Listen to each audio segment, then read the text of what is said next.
Você não está longe de cair e nem percebe. Existe uma armadilha silenciosa que destrói vidas todos os dias. Uma força invisível que opera nas sombras da nossa mente. Ela se disfarça de confiança, de sucesso, de conquista. Mas na verdade é o prenúncio da nossa própria destruição. O nome dessa força é orgulho. E ela está mais próxima do que imagina. Talvez você pense que conhece os sinais de uma queda iminente. Mas o orgulho é mestre em se esconder à vista de todos. Neste momento, enquanto você assiste, pode estar caminhando para o abismo. E a parte mais assustadora, você não faz a menor ideia. O orgulho começa de forma inocente, uma pequena conquista aqui, um elogio ali, uma sensação de superioridade. Inicialmente, parece até saudável a autoestima. Eles chamam, mas há uma linha tênue entre confiança e arrogância. E quando você a cruza, já é tarde demais para voltar. O orgulho te sussurra mentiras que soam como verdades. Você é especial. Você merece mais. As regras não se aplicam a você. Você está acima dos outros. Cada sussurro te afasta da realidade um pouco mais, até que você esteja vivendo em uma bolha de ilusões. Vamos ser honestos, todos nós já sentimos isso. Aquele momento em que nos sentimos invencíveis, intocáveis, quando acreditamos que nossa sorte nunca vai acabar, que nosso sucesso é garantido, que somos diferentes dos outros. Mas a história nos ensina uma lição cruel e repetitiva. Quanto mais alto você sobe, mais devastadora é a queda. E o orgulho sempre te leva para o topo da montanha. Justamente antes de te empurrar do penhasco, pense nas pessoas que conhece que caíram na vida. O empresário que perdeu tudo, o relacionamento que acabou, o líder que foi destituído, a amizade que se desfez. Em quantos desses casos o orgulho foi o verdadeiro culpado? Na maioria das vezes, essas pessoas não viram a queda chegando. Elas estavam cegas pelo brilho do próprio ego. O orgulho tem sintomas específicos que podemos identificar. Primeiro, você para de ouvir conselhos e críticas construtivas. Eles não entendem. Eles têm inveja do meu sucesso. Segundo, você se torna menos tolerante aos erros dos outros. Afinal, se você consegue, por que eles não conseguem? Terceiro, você começa a acreditar que seus sucessos são só seus. Esquece das pessoas que ajudaram, das oportunidades que teve. Quarto, você se afasta de quem costumava te desafiar. Prefere estar cercado de pessoas que só concordam. Quinto, você para de aprender e crescer genuinamente. Afinal, se você já chegou ao topo, para que aprender mais? Estes são os primeiros sinais de que a queda está próxima. Mas o orgulho é esperto, ele se camufla perfeitamente. No mundo dos negócios vemos isso constantemente. Empresas que dominavam mercados e simplesmente desapareceram. Kodak revolucionou a fotografia, mas se recusou a evoluir. Nokia era sinônimo de celular até que não foi mais. Blockbuster era o rei do entretenimento até o streaming chegar.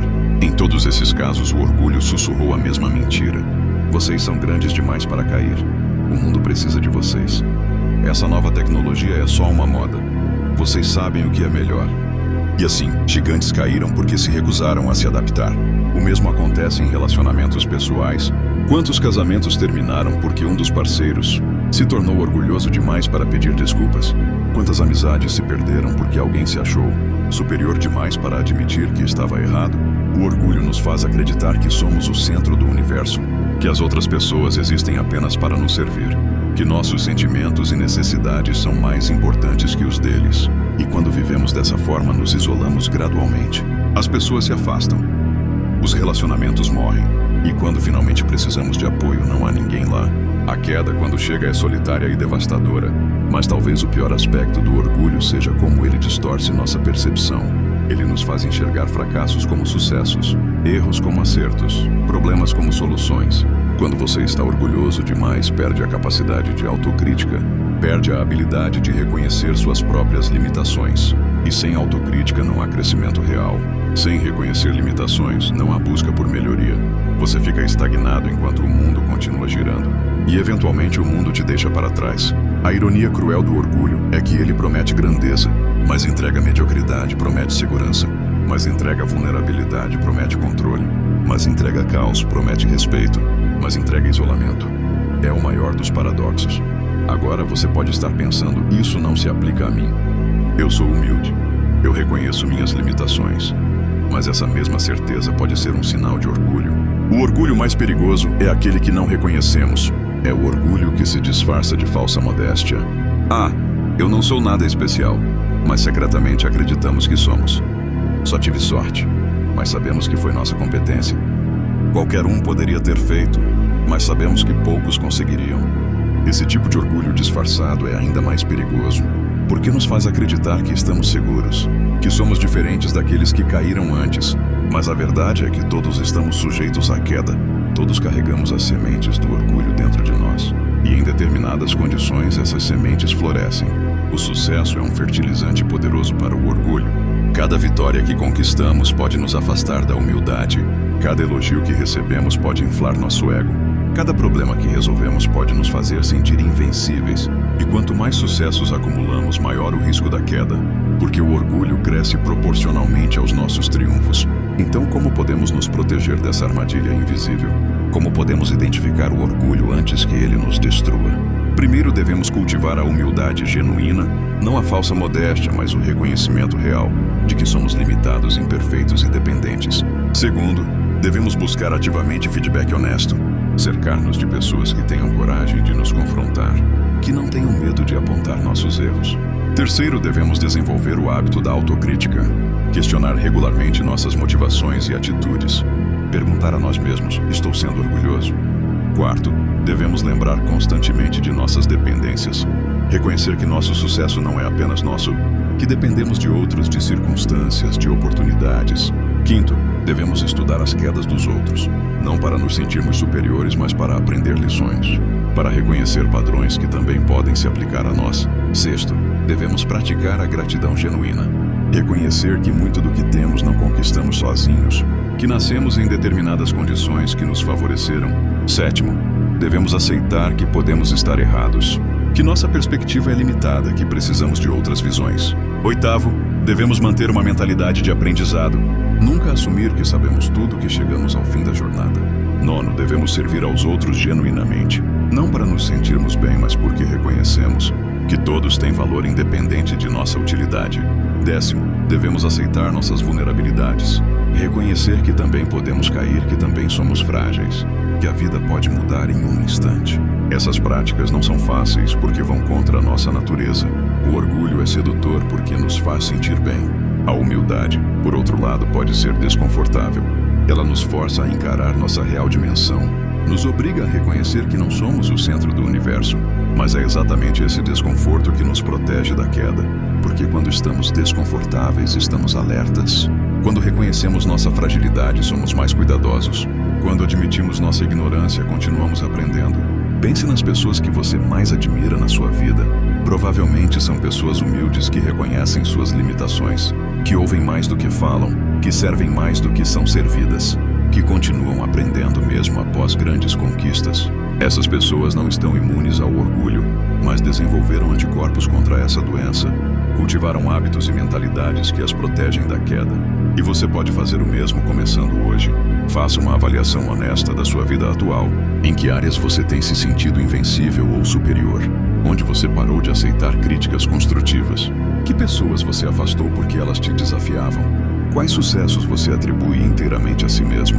Essas perguntas podem ser dolorosas, mas são necessárias, porque a dor da autocrítica é muito menor que a devastação de uma queda inesperada. Lembre-se, o orgulho não avisa quando está chegando.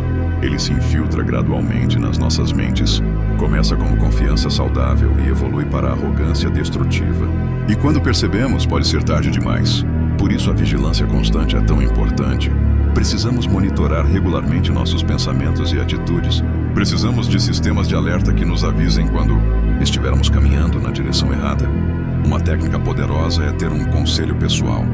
Um grupo de pessoas próximas que você autoriza a te confrontar quando necessário, que tem permissão para dizer: você está sendo orgulhoso, você está se afastando da realidade. Mas para isso funcionar, você precisa genuinamente dar essa autorização. E quando eles falarem, você precisa ouvir mesmo quando dói. Outra técnica é o exercício da perspectiva histórica. Regularmente, imagine-se daqui a 10 anos, olhando para trás para suas atitudes atuais. O que esse eu futuro diria sobre seu comportamento hoje? Que conselhos ele daria? Que avisos ele faria? Esse exercício nos ajuda a ganhar perspectiva, nos permite ver situações atuais com mais clareza e nos protege de decisões baseadas no orgulho momentâneo. Também é importante estudar biografias de pessoas que tiveram grandes quedas, não para julgar, mas para identificar padrões que também podem se aplicar a nós. Como o orgulho se manifestou na vida dessas pessoas? Que sinais de alerta foram ignorados? Que oportunidades de correção foram desperdiçadas? E mais importante, como você pode evitar os mesmos erros? Lembre-se também que o orgulho tem diferentes faces. Às vezes é óbvio e arrogante, outras vezes é sutil e disfarçado. Pode aparecer como perfeccionismo, só eu consigo fazer direito. Pode aparecer como vitimização, ninguém me compreende. Pode aparecer como isolamento, eu não preciso de ninguém. Pode aparecer como inflexibilidade, meu jeito é o único certo. Pode aparecer como impaciência, porque eles são tão lentos. Todas essas são manifestações do mesmo problema central, a crença de que somos mais importantes ou capazes do que realmente somos, e essa crença nos cega para a realidade e nos prepara para a queda. Mas aqui está uma verdade que pode te surpreender. Mesmo reconhecendo tudo isso, mesmo sendo vigilante, você ainda vai cometer erros. Ainda vai ter momentos de orgulho. E isso não é necessariamente uma falha character, é parte da experiência humana. O importante não é nunca tropeçar, é reconhecer rapidamente quando tropeçamos. É ter a humildade de admitir, eu estava errado. É ter a coragem de mudar de direção quando necessário. É ter a sabedoria de pedir ajuda antes que seja tarde demais. A diferença entre pessoas sábias e pessoas orgulhosas não é que as sábias nunca erram, é que elas corrigem mais rápido. Elas têm sistemas internos que detectam o orgulho antes que ele cause danos irreversíveis. E quando o detectam, agem imediatamente. Não esperam até estar à beira do abismo. Agora, vou compartilhar com você uma história pessoal que ilustra perfeitamente como o orgulho opera. Conheci um empresário que construiu um império. Começou do zero, trabalhou incansavelmente. Em 10 anos, sua empresa se tornou líder do mercado. Ele era admirado por todos, citado em revistas. Palestrante requisitado, exemplo de sucesso. Mas gradualmente algo começou a mudar. Ele parou de ouvir sua equipe. Eles não entendem o mercado. Parou de aceitar conselhos, eu sei o que estou fazendo. Começou a tomar decisões sozinho, sem consultar ninguém. Investiu em projetos arriscados, confiando apenas na intuição. Afastou os sócios antigos, eles me atrasam. Cercou-se apenas de bajuladores que concordavam com tudo. E quando os primeiros sinais de problemas apareceram, ele os ignorou completamente. É só uma fase ruim. Em 2 anos perdeu tudo. Empresa fechou, dívidas enormes. Família se afastou, amigos desapareceram. E a parte mais trágica? Até o final ele culpou a economia, a concorrência, o governo, os funcionários. Nunca reconheceu que o verdadeiro culpado era seu próprio orgulho. Esta história se repete milhões de vezes, em diferentes contextos, com diferentes personagens, mas sempre com o mesmo final: a queda do orgulhoso. E a pergunta que fica é: como ele não viu? Como uma pessoa inteligente, experiente e bem-sucedida pode ser tão cega aos próprios erros? A resposta é simples: o orgulho funciona como uma droga. Altera nossa percepção da realidade. Nos faz ver o que queremos ver e ignorar o que não queremos. É um filtro mental poderoso que distorce tudo. E quanto mais orgulhosos ficamos, mais distorcida fica a nossa visão. Até que vivemos em uma realidade completamente paralela, onde somos heróis incompreendidos, vítimas de circunstâncias, onde nossos erros são acertos e nossos fracassos são temporários. Mas a realidade verdadeira não se importa com nossa percepção. Ela continua operando pelas suas próprias leis e eventualmente nos força a enfrentar a verdade, geralmente de forma brutal e inesperada. Por isso é tão importante ter âncoras na realidade, pessoas, métricas, sistemas que nos forcem a encarar a verdade mesmo quando é desconfortável, que nos tirem da nossa bolha de auto-engano, que nos mostrem perspectivas que preferimos ignorar. Essas âncoras são nossa linha de vida, são o que nos impede de derivar para longe da costa segura da humildade genuína. Mas construir essas âncoras requer coragem. Coragem para pedir feedback honesto. Coragem para aceitar críticas. Coragem para admitir ignorância. Coragem para mudar. E essa coragem precisa ser renovada constantemente, porque o orgulho nunca para de tentar nos seduzir. Ele sussurra constantemente em nossos ouvidos: você é especial. Você sabe melhor. Você não precisa deles. Você está acima disso. E se não tivermos defesas fortes, eventualmente sucumbimos. Então, enquanto ainda há tempo, tome uma decisão. Decida ser vigilante contra o orgulho. Decida construir sistemas de proteção. Decida cercar-se de pessoas que te amem o suficiente para te confrontar quando necessário. Decida manter uma mentalidade de aprendiz. Mesmo quando alcançar grandes conquistas, decida praticar gratidão genuína e constante. Decida servir aos outros sem esperar recompensa, Porque no final das contas todos nós vamos morrer. E quando chegue esse momento não importará quantos sucessos acumulamos ou quão importantes fomos. O que importará é como vivemos, como tratamos as pessoas, que legado deixamos, que impacto tivemos. E pessoas orgulhosas raramente deixam legados positivos. Elas são lembradas pelas quedas, pelos danos que causaram, pelas oportunidades que desperdiçaram, pelos relacionamentos que destruíram. Mas pessoas humildes são lembradas pelo bem, pelas vidas que tocaram, pelos problemas que resolveram, pela esperança que trouxeram, pelo amor que espalharam. A escolha é sua e o tempo é agora. Você pode continuar caminhando cegamente para o abismo, acreditando que é diferente, que está seguro. Ou pode acordar para a realidade, reconhecer os riscos e tomar medidas preventivas antes que seja tarde. Lembre-se, o orgulho cega. O próximo passo pode ser o último antes da queda. Mas você não precisa ser mais uma vítima. Pode escolher a humildade, a vigilância, a sabedoria. Pode escolher construir ao invés de destruir. Servir ao invés de se servir. Aprender ao invés de presumir. A decisão está em suas mãos. Faça a escolha certa enquanto ainda pode, porque amanhã pode ser tarde demais. E a queda, quando vem, é sempre mais rápida do que a subida e muito mais dolorosa. Você foi avisado, agora é com você.